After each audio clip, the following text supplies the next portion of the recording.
Anything? Feeling anything? A little bit better?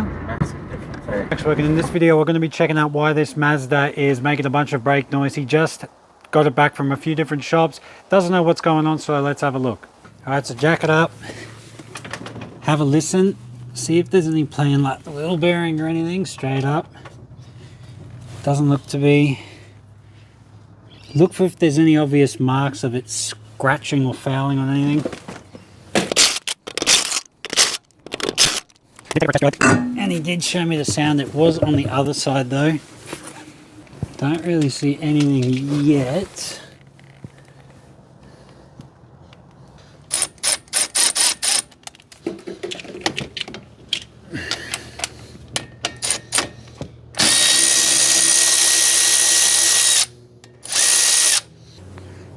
Okay, so that's what he means. So this bolt at the top is smaller, which I was confused about because these are normally a 12 mil or 14, but it was a 13. So that's one little weird thing. And that's been tightened up quite a lot. These are two different bolts. This is not the original. This is the original. You can tell that because it's stamped with the 10 and the thread is tapered. So I don't know what happened there. Someone may have stuffed the bolt up. From there, remove this. Not cleaned properly. Guides are very stuck.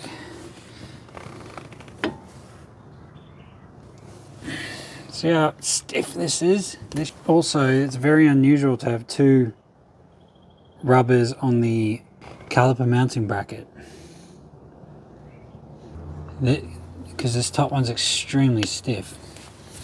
Anyway, you can just tell straight away these pads are like not sitting properly. If you look here, so this is a DB14, so this,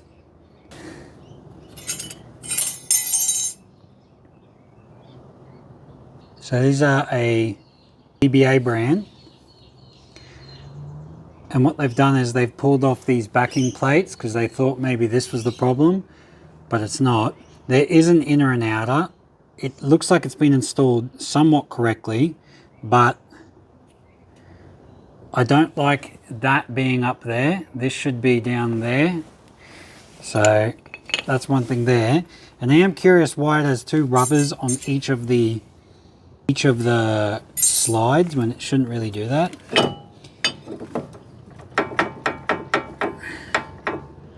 So, nipped up. These are extremely loose.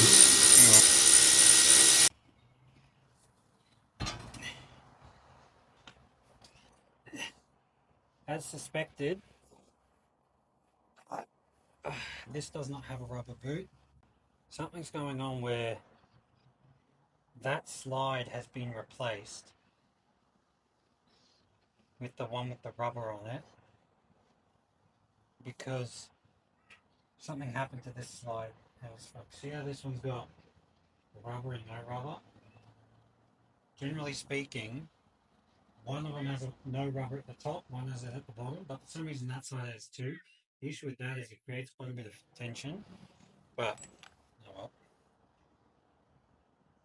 And also, as mentioned before, correct as usual, they've pulled these backing plates off. Why?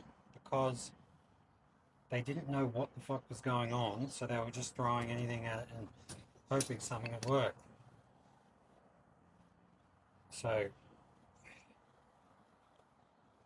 unfortunately we don't have, there's nothing you can really do about having no backing plates. Don't know why they, I know why they took them off. So we're going to truck this pad on this side because it's up the wrong way around. This width. It doesn't look like the road is fouling on anything though. This is filthy. This has not been cleaned for some reason.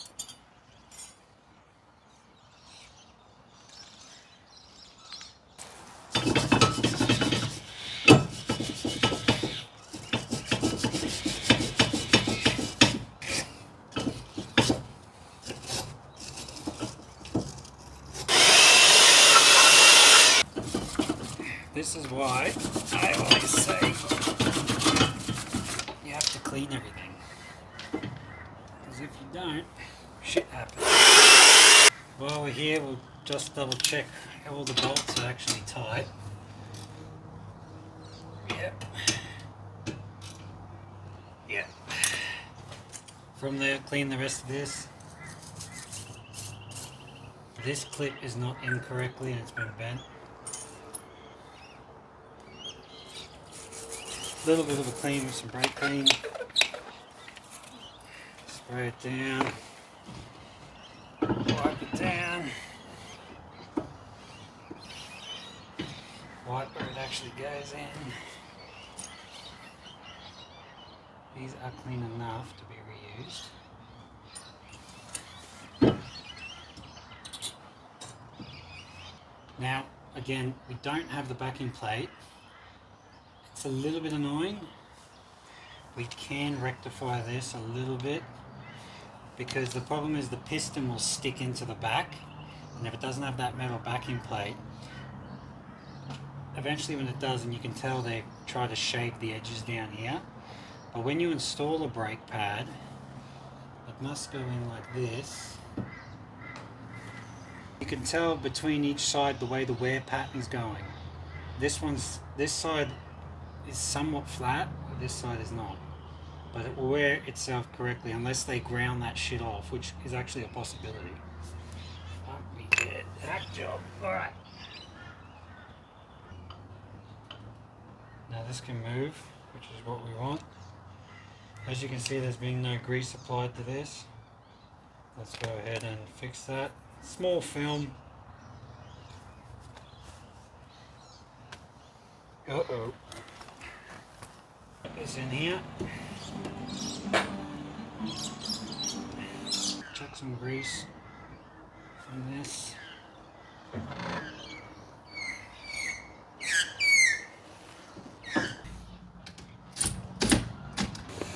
So anyway, we're back. On this side, that side's all done. Now, the problem we had was this had the rubber boot on it. And this grease, whoever used this grease is shithouse. This grease ain't moving properly. Alright, so what we're going to do is we're going to remove this rubber boot permanently, because this top one is not designed to have the rubber boot on. This is going to go on like this. This is going to go in here.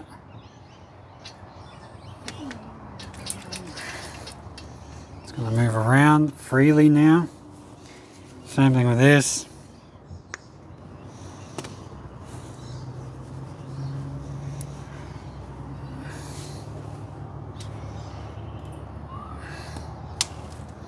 It's going to move around freely. The bolts themselves shouldn't really cause too much drama as long as they're the same length. Because this does look like a caliper bolt out of something, so.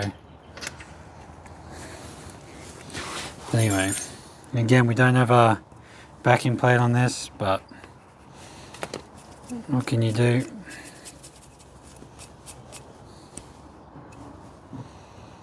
Pins or guides are very loosely fitting. Should be a little bit tighter than that, but we'll make it work. So they shaved the top of this pad because that's what they thought was making a noise. This is not the way a brake change is supposed to be. You're supposed to chuck the pads in with the new hardware, clean everything, and forget about it. It's supposed to, essentially, when you leave the factory, you don't think about shaving the fucking brake pads, you know what I mean? That's how I operate, at least. Some people don't. These are moving correctly. That's moving correctly. From there, you're going to see if there's anything touching. It shouldn't be, which it does not look like it is, although this is not clean.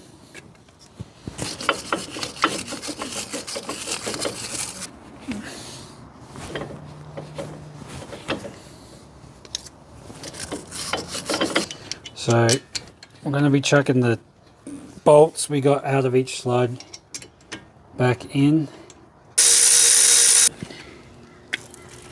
Chucking everything back together, and I'm going to chuck some air in the tires too, and we're going to go for a spin.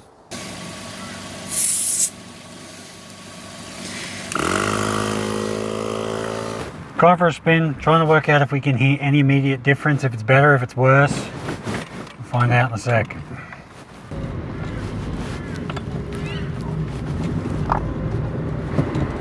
The other thing was those pads they've had the backing plate taken off them. The inside wear indicator was upside, was not at the bottom, it was at the top. Bolt was incorrect, but see how she sounds. I don't know why that, it looked to me as well like one side was really clean and the other side was fucking dirty as. I don't know, but I mean, again, this is why we do the test drive. Yeah, I got no idea what it sounded like before.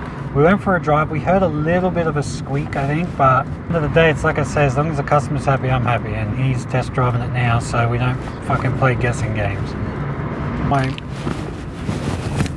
Before I dropped this mic was, when you leave the dealership, the pads work sweet. When I change the brakes, they work exactly the way they do it at the dealerships from a brand new car. You don't fucking shave the sides off pads and shit, but not everyone does it that way. Hearing anything? Feeling anything? A little bit better? Massive difference, eh? So far, massive difference. Yeah. Beautiful. No noise, nothing, not shaking, whereas before you can hear like that clicking noise. Yeah, and another thing is the pads being on the opposite side of where the wear indicator, fuck, I'm doing a horrible camera job. The wear indicator being upside down, that's how they come in the factory, that's how I put them back in. That can foul because the mounting position up there is different. So far we've been going for about 5 minutes. I almost think as well the wheel wasn't put on correctly. I know that sounds weird, but you'd be surprised, man. Some people just fucking, I shouldn't keep swearing or YouTube will demonetize me, but people just send that shit. You gotta center it and make sure the center bore of the wheel is actually over the hub, you know what I mean? That's why I say, you know, like, fucking amateur hour for the most part, a lot of this shit. So, but yeah. All right, we just come back into the test drive. Final thoughts? Nah, 100%, I'm happy. Thank you. 100% he's happy. Thank you so much for watching, guys. I'll see you guys in the next one. Like, share, subscribe, all the rest of it. Peace.